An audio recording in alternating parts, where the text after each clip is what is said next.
ngeliat foto aku tuh gimana kan? Alia Mas Said terkejut saat mendapat hadiah mewah dari Thorik Halilintar.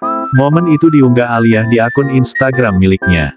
Putri mendiang Aji Mas Said ini menunjukkan ponsel keluaran terbaru yang diberikan oleh sang kekasih. No wine, no rain, gak ada angin, gak ada hujan, thank you at Thorik Halilintar, tulis Alia, Selasa, tanggal 2 Januari tahun 2024. Ponsel dengan harga fantastis itu pun kini berada di genggaman Alia. Nampak pula sosok Thorik berpose bersama gadget pemberiannya itu. Sementara, Alia mengaku tidak mengetahui jika adik Atta Halilintar ini akan memberikan iPhone 15 untuk dirinya.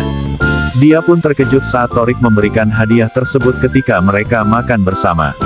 Lagi makan, balik-balik ada ini, ungkapnya. Alia Mas Said dibuat semakin meleleh oleh sikap romantisnya Thorik selama ini.